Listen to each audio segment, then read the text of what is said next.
Γεια σας, καλώς ήρθατε στο πρώτο YouTube βίντεο της FSTUK. Καλώς ήρθατε στο πρώτο YouTube κανάλι. Τι καλή σου πλευρά είναι από την άλλη. Δουλεύει αυτό. Παιδιά, γεια σας παιδιά! Ευχαριστώ.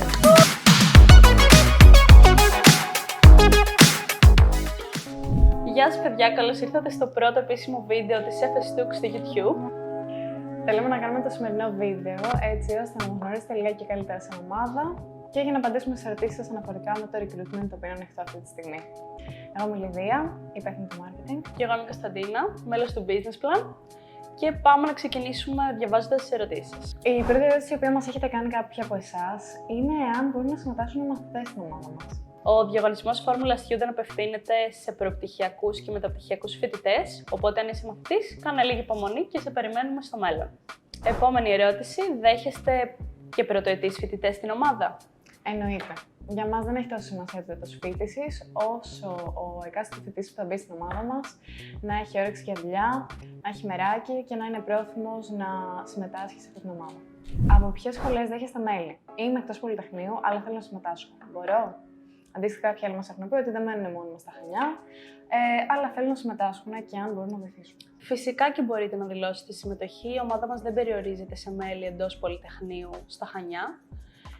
Αν είσαι προπτυχιακός ή μεταπτυχιακός φοιτητής σε οποιαδήποτε άλλη σχολή της Ελλάδας, μπορείς να δουλέψεις εξ αποστάσεως σε τομείς που το επιτρέπουν. Αυτό μπορεί να είναι το marketing, μπορεί να είναι η σχεδίαση CAD. Είσαι ευπρόσδεκτος, αν μη τι άλλο, στην ομάδα μας. Θεωρώ ότι έχω πολλά να προσφέρω στην ομάδα, αλλά δεν έχω σχέση με το μηχανοκίνητο αθλητισμό. Για μας αυτό δεν αποτελεί κανένα πρόβλημα. Το να είσαι σε μια ομάδα Formula Student δεν εξαρτάται αποκλειστικά από το μηχανοκίνητο αθλητισμό. Υπάρχουν και άλλοι τομείς με τους οποίους μπορείτε να ασχοληθείτε. Αν είσαι κάποιος πιο δημιουργικός, μπορείς ενδεχομένως να ασχοληθείς με τα social media ή με το graphic design. Αν σου αρέσει πιο πολύ ό,τι έχει να κάνει με business, επιχειρήσεις κτλ., τότε ενδεχομένως να σε ενδιαφέρει το μέρος του business plan ή το τμήμα των χορηγιών. Γενικότερα υπάρχουν πάρα πολλοί τομείς οι οποίοι είναι απαραίτητοι στην ομάδα μας, αλλά δεν σχετίζονται αποκλειστικά με τη μηχανοκίνηση. Λοιπόν, η επόμενη ερώτηση που μας ρωτάτε πολλοί από εσάς είναι ποια είναι η χρονική δέσμευση η οποία αναμένεται από τα μέλη σε εβδομαδιαία βάση και γενικότερα. Αυτό ποικίλει ανάλογα με τον τομέα στον οποίο ανήκει κάθε μέλος και τη χρονική περίοδο που διανύει η ομάδα. Για παράδειγμα, αν ένα μέλος ανήκει στον τομέα των χορηγιών, δουλεύει κυρίως στην περίοδο Οκτωβρίου ή Ιανουαρίου, και αν ένα μέλος ανήκει στον τομέα assembly, δουλεύει από το νέο έτος, δηλαδή μετά τον Ιανουάριο. Και φυσικά δεν υποχρεώνεται κανείς να αναλάβει περισσότερες αρμοδιότητες από όσες χωράνε στο πρόγραμμά του. Πάμε στην επόμενη ερώτηση. Ποιες δεξιότητες και ποιες ικανότητες αναζητάτε από τα πιθανά μέλη της ομάδας και ποια είναι τα κριτήρια συμμετοχής στην ομάδα?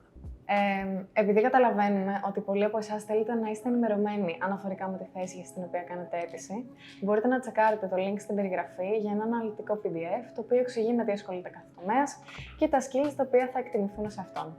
Εννοείται βέβαια ότι για μας το πιο σημαντικό είναι να έχετε προθυμία και όρεξη για δουλειά. Επομένως, όλα τα υπόλοιπα δεν έχουν τόσο σημασία.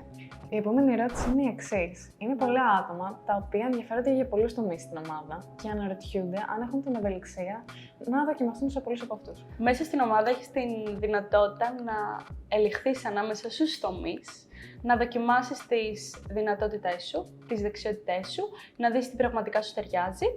Ζωντανό παράδειγμα είμαι εγώ που ξεκίνησα από τον τομέα της αεροδυναμικής, πήγα στον τομέα του κινητήρα, πήγα στον τομέα των composites, τώρα είμαι στον τομέα του business plan και μετά ένα πόδι στα social media. Οπότε φυσικά και μπορείς να μπεις στην ομάδα και μετά να δεις τι πραγματικά σε ενδιαφέρει. Πώς αποφασίζετε σε ποιον διαγωνισμό θα πάτε? Στις αρχές κάθε έτους, κατά τη διάρκεια 2 ημερών συνήθως, διεξάγονται τα γνωστά κατατακτήρια quiz. Σε αυτά συμμετέχουν οι ομάδες βάσει των διαγωνισμών που τους ενδιαφέρουν και ανάλογα με την επίδοσή τους καταλαβαίνουν εάν έχουν περάσει ή όχι σε αυτούς. Το πλήθος των διαγωνισμών στο οποίο συμμετέχει κάθε ομάδα εξαρτάται αποκλειστικά από την οικονομική και την χρονική τους ευχέρεια. Λοιπόν, επόμενη ερώτηση είναι τι πιθανότητες έχει ένα νέο μέλος να πάει σε διαγωνισμούς μαζί με την ομάδα του? Στο διαγωνισμό μπορεί να ταξιδέψει οποιοδήποτε μέλος της ομάδας επιθυμεί, ακόμα και τα νέα μέλη. Ποιες οι εντυπώσεις σας από την πρώτη συμμετοχή σας σε διαγωνισμό Formula Student το καλοκαίρι του 2023 στην Ιταλία?